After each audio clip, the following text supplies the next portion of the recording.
মেয়েরা সবসময় ওই খাড়ার সামনে ঝুলছে, কিন্তু কলকাতা শহরটাকে আমরা মনে করতাম, অনেকেই মনে করতো দেশের সর্বত্র গিয়ে, যারা কলকাতায় আমরা থাকি সবসময় বলেছি যে আমাদের স্টেট সব থেকে বেশি সেফ, এখানে আমরা মহিলারা সবচেয়ে বেশি সেফ। সেখানে এরম একটা নির্মম ঘটনা ঘটেছে, ঘটতে পারে, এটা তো আর ওই মানে ফিউচার টাইমসে কথা বলে তো কোনো লাভ নেই। ঘটনাটা ঘটেছে এবং 23 দিন হয়ে গেল, সেখানে মানে কোনো কিছুই এগোচ্ছে না। ওই একজন অ্যারেস্ট হয়েছে, যেটা আমার মনে হয় না আমরা নাগরিক হিসেবে কেউ এটা মানতে রাজি যে এই পুরো মানে নৃশংস কর্মকাণ্ডটা একজন মানুষের পক্ষে করা সম্ভব। কারণ যদি সেটা এতটাই সহজ হতো যে সব প্রমাণ আমাদের কাছে আছে, আমরা ধরে ফেলেছি তাকে, তাহলে তার বাবা মাকে সুইসাইড বলে মিথ্যে কথাটা কেন বলা হলো? বা মানে এরকম স্তরে যে এভিডেন্স ট্যাম্পারিং হয়েছে সেটা কেন হলো? জনসাধারণ তো বোকা নয়। যদি আমরা আমাদের বুদ্ধি বিবেচনা দিয়ে ঠিক মানুষের জন্য ভোট দিতে পারি, তখন যদি আমাদের বুদ্ধি থাকে, তাহলে এখন আমরা হঠাৎ বোকা হয়ে যাব কেন? আমাদের সকলের দাবি একটাই যে অ্যারেস্ট কেন হচ্ছে না।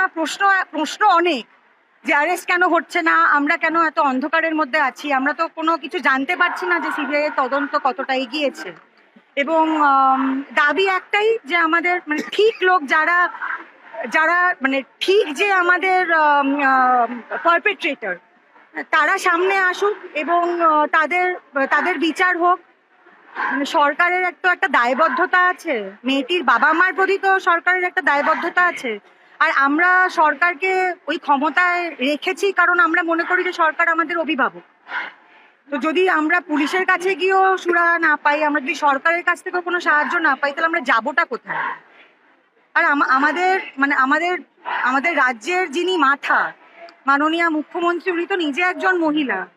মানে আমার তো ভাবলেই শরীর খারাপ লাগে যে কতটা নৃশংসতার মধ্যে দিয়ে, কতটা যন্ত্রণার মধ্যে দিয়ে মেয়েটিকে মারা যেতে হয়েছে।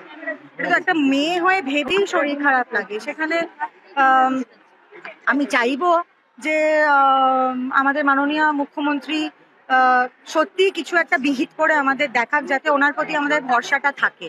কারণ এখন তো ভরসাটা টলমল হয়ে যাওয়ার জোগাড় হয়েছে। সেটা আমরা যেন সেই ফাঁদে না পড়ি।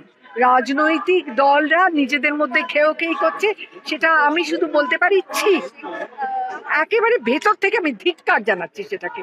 কিন্তু আমাদের প্রতিকার তো সাধারণ মানুষ চাইবে। সাধারণ মানুষ, সাধারণ নাগরিক, আমাদের তো একটা অধিকার আছে। আমরা তো করদাতা, আমরা কেন আমাদের দাবি ছাড়বো? এটা একটা অত্যন্ত পশ্চাৎমুখী পদক্ষেপ, রিগ্রেসিভ, এটা আমরা মানবো না।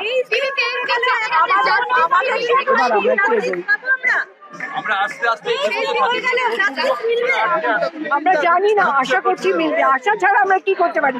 সর্বোচ্চ আদালতের কাছে এটা রয়েছে, এতে আমার ভরসা আছে।